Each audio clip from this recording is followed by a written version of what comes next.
తాకట్లో ఉన్న మీ బంగారాన్ని విడిపించి ఆ రోజు ఆన్లైన్ రేటుకి కొంటాం. Sharma gold company. నమస్కారం, వెల్కమ్ టు సుమన్ టీవీ. నేను గీతాంజలి. ప్రస్తుతం మనతో పాటు ప్రముఖ ఆధ్యాత్మికవేత్త మైలవరపు నాగమణి అమ్మ ఉన్నారండి. వారి చేతుల మీదుగా దగ్గర 2000 వరకు నాగ ప్రతిష్టలు చేశారు త్రిజగద్గురు పీఠంలో. మరి చాలా మంది ఏంటంటే వారి జాతకంలో నాగదోషాలు కావచ్చు, సర్పదోషాలు కాదు, ఇవన్నీ ఉంటాయండి అని చెప్తూ ఉంటారు కదా. వారు ఎటువంటి పరిహారాలు చేసుకోవాలి, అసలు వాళ్ళు ఇలాగా విగ్రహ ప్రతిష్టాపనలు చేయొచ్చా, ఎవరెవరు చెయ్యాలి, ఎక్కడ చేస్తే మంచిది, ఇలా చాలా సందేహాలు ఉంటుంటే వాటన్నిటి కూడా నివృత్తి చేస్తూ ఉంటారు. అలాగే ఈ నాగులకి సంబంధించి కూడా ఎన్నో సందేహాలు అడుగుతూ ఉంటారు. అలా మీరు అడిగినటువంటి ప్రశ్నలకి సమాధానాలు ఇవాళ వీడియోలో తెలుసుకుందాం. నాగమణి అమ్మతో మాట్లాడదాం. అమ్మ నమస్కారం. నమస్కారం అమ్మా. అమ్మ, నాగులు అనగానే ఎన్నో సందేహాలు వస్తూ ఉంటాయి. అవును. ముందుగా ఏంటంటే కలలో పాము కనిపించిందండి, ఇది దేనికి సంకేతం అంటారు. ఇదే ప్రశ్న మీ ముందు ఉంచుకున్నాను. ఇలా చాలా ప్రశ్నలు ఉన్నాయి. అవును అమ్మ చెప్పండి, కలలో కనిపిస్తే అసలు దేనికి సంకేతం? పాములు తరచూ కలలో కనిపిస్తే దేనికి సంకేతం? దీన్ని మనం 2 విధాలుగా పరిగణలోకి తీసుకోవాలి. ఒకటి ఏంటంటే సర్పాలు ఊరికే కల్లో కనిపించవు, దానివల్ల ఎవరు భయపడాల్సిన అవసరమూ లేదు. ఎట్లా అంటేనండి, మన వంశంలో వంశదేవతలు అని కొంతమంది ఉంటారు, గ్రామ దేవతలు ఉంటారు. కులదేవత, గ్రామ దేవత. వంశదేవతలు, కులదేవతలు, గ్రామ దేవతలు ఉంటారు.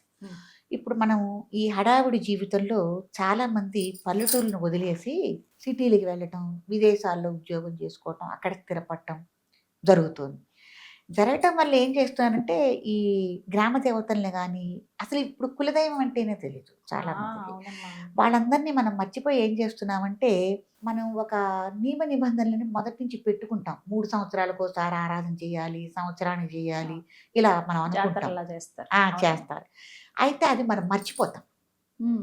మర్చిపోయి క్రమేపీ ఆ దైవాన్ని మనం కొలవకపోవటం మూలంగా మేము వంశదేవత కానీ గ్రామదేవత కానీ మేము ఉన్నాం సుమా, మా ఆరాధన మీరు మర్చిపోయారు కాబట్టి మీకు సర్పరూపంగా తెలియజేస్తున్నాం అని సిగ్నల్. వారు ఆ రూపంలో వస్తారు. ఆ సిగ్నల్ మనం తీసుకుని అప్పుడు మనం పెద్దవాళ్ళని ఎవరినన్నా అడగాలి, అసలు మన కులదైవం ఎవరు, వంశదేవత ఎవరు, లేకపోతే మన గ్రామంలో గ్రామదేవత ఎవరు, ఆరాధన మనం ఎట్లా చేస్తాము, ఆ విధి విధానాలు ఏంటి, ఆచారాలు ఏంటి అని తెలుసుకుని మీరు కనుక ఆ దేవతల యొక్క ఆరాధన కనుక చేస్తే సర్పాలు కల్లోకి రావటం మానేస్తాయి. ఇంకొక రకంగా కూడా మనం దీన్ని పరిగణలోకి తీసుకోవాలి. సర్పాలు విపరీతంగా మనకి కల్లో కనిపిస్తున్నాయి అనుకున్నప్పుడు, మీరు చనిపోయిన పితృదేవతలకి ఎవరికైనా కూడా 3 తరాల వరకు మనం పితృకార్యాలు ఆచరించుకోవాలి. ఒకవేళ మీరు పితృకార్యాలు కనుక ఆచరించట్లేదు, మానేశారు, వాళ్ళకి పెద్దలకు పెట్టుకోవట్లేదు, ఎవరు వంశాచారాన్ని పట్టండి. ఒక్కొక్కళ్ళు సంవత్సరానికి తద్దినాలు పెట్టుకునే వాళ్ళు ఉన్నారు. మనిషి చనిపోయిన దగ్గర నుంచి 13 రోజులు 15 రోజులు క్రతువులు చేయటం దగ్గర నుంచి, తద్దినాల దగ్గర నుంచి ఒక్కొక్కళ్ళకి కులాచార వ్యవహారాలు నడుస్తూ ఉంటాయి. అంటే తెప్పలు వదలటం అని, శివరాత్రికను, సంక్రాంతికను వాళ్ళ అనుగుణంగా వాళ్ళ ఆచార వ్యవహారాలు కొన్ని ఉంటాయి. ఇదేని మనం చెప్పలేము. పెద్దలకు పెట్టుకునేది ఏదైనా కానీ అది మర్చిపోతారు. అట్లా మర్చిపోవటం వల్ల కూడా వాళ్ళు కూడా సిగ్నల్ ఇస్తున్నట్టే. కాబట్టి ఈ 2 దృష్టిలోకి తీసుకుని పాములు కల్లో కనిపిస్తున్నాయని ఎవరు భయపడాల్సిన అవసరం లేదు. కాబట్టి ఏంటి ఎక్కడ అని మనం ఆలోచన తీసుకుని పెద్దల్ని సంప్రదించుకుని ఈ 2 ఆచార వ్యవహారాలు కనుక మీరు పాటించగలిగితే సర్పాలు కల్లోకి రావటం మానేస్తాయి. అయితే కళ్ళలోకి వచ్చే విధానం ఒకటి చెప్తూ ఉంటారమ్మా. కోపంగా ఉన్నాయి, పడగెత్తి బుసకొడుతూ ఉన్నాయి, కాటు వేసినట్టుగా కనిపించాయి, ఇట్లా అంటే అది ఉగ్రంగా ఉన్నట్లా. మళ్ళీ మళ్ళీ కనిపిస్తున్నా కూడా మీరు అర్థం చేసుకోలేకపోతే కోపం వస్తుంది కదా, బుసకొడతారు కదా, వెంటబడతారు కదా. ఇప్పుడు మీరెంత బాధపడుతున్నారో మీరు వాళ్ళని, పెద్దవాళ్ళని కానీ దైవాలని కానీ మర్చిపోతే అది చులకన భావమే కదమ్మా. ఇప్పుడు ఎవరికైనా బాధ అనిపిస్తుంది, అమ్మ నువ్వు నా బిడ్డవి, నేను ఎక్కడ కనిపించినా కూడా అమ్మ బిడ్డ అని పలకరించుకోవాలి. పలకరించకపోతే ఎక్కడైనా మనసు చివుక్కుమంటుంది కదా. దైవాలైనా అంతే, పితృదేవతలైనా కూడా అంతే. అయ్యో మమ్మల్ని మర్చిపోయారు, మమ్మల్ని కలిపేశారు ఏకంగా ఆకాశంలో, సంవత్సరానికి ఒక్కసారైనా గుర్తు చేసుకోవటం లేదు అన్న బాధ వాళ్ళకు ఉంటుంది కదా తల్లి. కాబట్టి అందుకు నిదర్శనమే ఇది. వెంటనే వారి ఆరాధన చేయటం చేసుకోవాలమ్మా. చేసుకోవటం వల్ల రావు సర్పాలు కల్లోకి రావు. అమ్మ, కొంతమంది తెలుసో తెలియకో సర్పాలని ఇబ్బంది పెడుతూ ఉంటారు. అవును. చంపేసిన సందర్భాలు కూడా చూస్తాం. అవును. అంటే మనకేమన్నా హాని చేస్తాయేమో అని చెప్పి ముందుగానే చంపటం. అవును. పొలాల గట్ల దగ్గర చూస్తాం, ఇళ్లల్లోకి వచ్చిందని చెప్పి అవును. పెద్ద పాములు ఇలా హాని చేస్తాను ఏదో భయంతో చంపేస్తూ ఉంటాం. అవునవును. అవి ఏమన్నా దోషాలుగా మారతాయా? తప్పకుండా అండి. తెలిసి చేసినా తెలియక చేసినా పాపం పాపమే. కానీ సర్పాలకి ఎవరు కావాలని కీడు అపకారం తలిపెట్టరు. ఆ, వీలంత కావాలని. వీలంత వరకు తలపెట్టరు. కానీ ఎప్పుడైనా మన ఇళ్లల్లోకి దొరబడి అవి మనకి బయటికి వెళ్లకుండా మనని ఇబ్బంది పెడుతుంటే అప్పుడు చంపాల్సిన పరిస్థితి వస్తే ఒకవేళ దానికి ఏమైనా హాని కలిగిస్తే దానికి అప్పుడు మనం ఒక చర్య తీసుకోవడం అనేది ఉంటుంది. ఓ, ఎట్లా అమ్మా? ఎట్లా అంటే ఒకవేళ తాస్వామే అనుకోండి చంపినప్పుడు మీరు చంపినా స్వయంగా లేకపోతే ఎవరి చేతన్నా అట్లా మీరు చేయించినప్పుడు తప్పకుండా దాని నోట్లో ఒక రాగి కాయను పెట్టి యథావిధిగా మనిషికి గనక దాన సంస్కారాలు ఎలా చేస్తామో పుల్లలు పేర్చి దాన సంస్కారం తప్పకుండా చేసి తీరాలి. చేసి తీస్తే అక్కడ దోషం పోతుంది, ఉండదు. కానీ ఆ సర్పాన్ని అలాగే వదిలేయటం అనేది దోషం. అలా వదిలేయకూడదు. ధన సత్కారం అనేది చెయ్యాలి. అదే కదండి రామాయణంలో కూడా మనకు అనీతి ఉంది కదా. కాబట్టి తప్పకుండా చేయాలి. ఒకవేళ మనం ఒక ప్రయాణంలో వెళ్తూ ఉంటాం, కారులోనో బైకులోనో వెళ్తూ ఉంటాం, రోడ్డు మీద అన్ఎక్స్పెక్టెడ్గా మనకి కారు కానీ బైక్ కానీ సర్పం ఎదురొచ్చింది, దాని చక్రాల కిందకి పడి చనిపోయింది. ప్రయాణం మానుకుని దీని సంస్కారాలు చేసుకుంటూ కూర్చోలేం కదా, లేదు కదా. అప్పుడు ఏం చెయ్యాలి అని అందుకే 7 తరాల నుంచి ఇట్లా సర్పాలకు ఏదైనా హాని కలిగి సర్పదోషాలు ఏమన్నా ఉంటే అది జాతకపరంగా బయటపడిపోతుంది. ఇంట్లో పరిస్థితులు కూడా తెలుస్తాయి. అప్పుడు ఏం చేయాలి అన్నప్పుడు దానికే మనకి సర్ప సంస్కారం అని చేయిస్తారు. వివిధ క్షేత్రాల్లో మనకి సర్ప సంస్కారం అని యథావిధిగా తాత ముత్తాతలు కానీ ఎవరైనా అంటారు కదా, పలానా టైంలో మేము పాముని చంపాం, అప్పుడు తెల్ల పాము చంపాం, గోధుమ రంగు తాచుని చంపాం అని చెప్తూ ఉంటారు.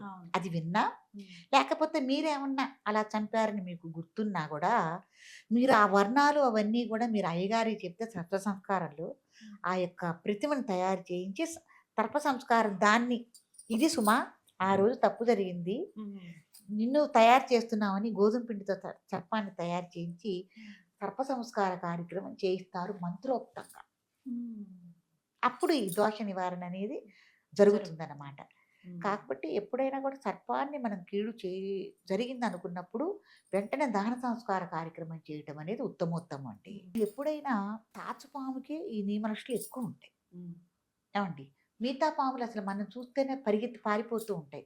కాబట్టి నేను వీలంత వరకు ఏమంటానంటే ఇంట్లోకి కానీ ఎక్కడన్నా ఏమండి పొలాల్లో పాముని చంపటం ఎంత దారుణం అండి.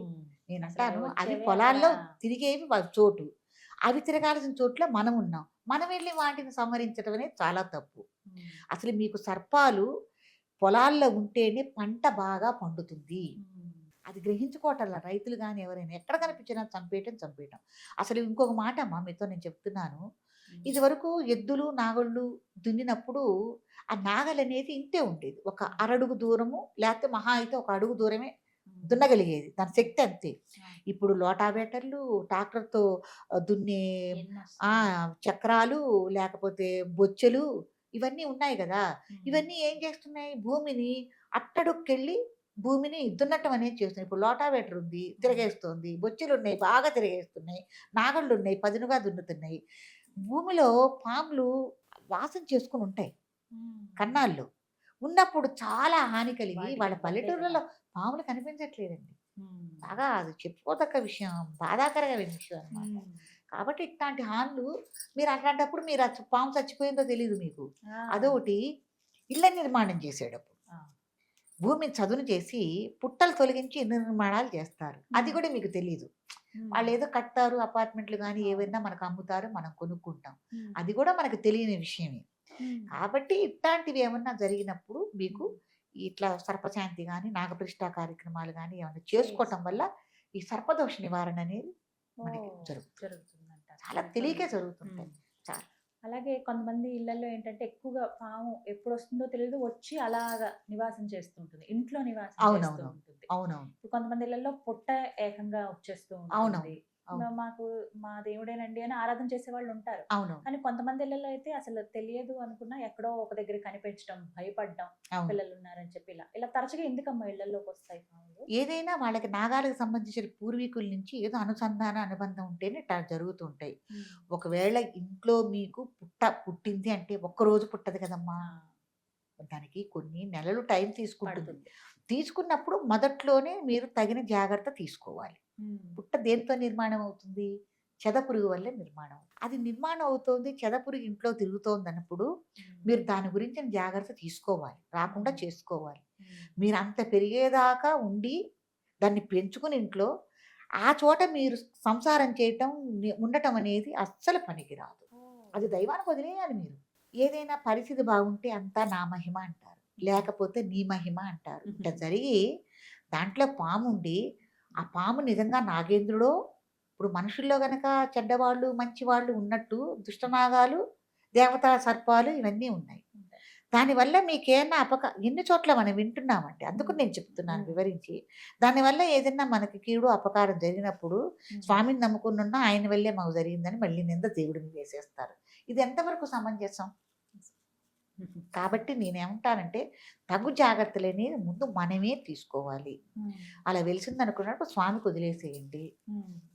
అంత దూరం రానిచ్చుకోకూడదు. దానికి ప్రత్యామ్నాయం ఏమిటి అనేది మీరు మీ గురువుల్ని కానీ లేకపోతే గ్రామ పౌరోహిత్యుల్ని కానీ ఎవరినైనా సంప్రదించి దానికి తగిన పరిష్కారాలు మీరు వెతుక్కోవాలి. ఎవరైనా అలా చేసుకోవాలమ్మా. అదొక్కటి చూసుకోకపోతే కష్టం. అంటే ఇవన్నీ నిత్యం జరిగేవే, అందరూ ఎదుర్కొనేవి ఇవన్నీ. అవునవును. వీటికి ఇవే పరిహారాలు. పరిహారాలు చూసుకోవాలి. జాగ్రత్తలు మనం కూడా దైవమే, నేను కాదంటల్లా. అంత పరిస్థితి మనం తీసుకొచ్చుకునే పరిస్థితిగా రాకూడదు. దైవారాధనగానే చేసుకోండి. ఏదైనానండి, ఇప్పుడు మన నాన్న మీదకి కానీ, సోదరుడి మీదకి కానీ, మన బిడ్డ మీదకి కానీ ఏదైనా ఒక అపనింద, ఒక అపకీర్తి వస్తుందంటే మనం ఎంత జాగ్రత్త పడతాం? దైవం కూడా అలాంటి వారు కదా. అప్పుడు దైవారాధన విషయంలో మనం ఏమైనా పొరపచ్చులు, పోరాటాలు చేసినప్పుడు స్వామి మీదకి కూడా నింద వస్తుందేమో అని జాగ్రత్త తీసుకోవాల్సిన బాధ్యత ఎవరిదమ్మా? మన వల్ల అసలు జరగకూడదు అలాగా కదా, తీసుకోవాలి కదా. కాబట్టి ఇట్లాంటివన్నీ మనం తీసుకుని తీరాలి. చాలా చక్కగా చెప్పారు. ఇవన్నీ కూడా అందరికీ వచ్చేటువంటి సందేహాలు నివృత్తి చేశారు. అవును.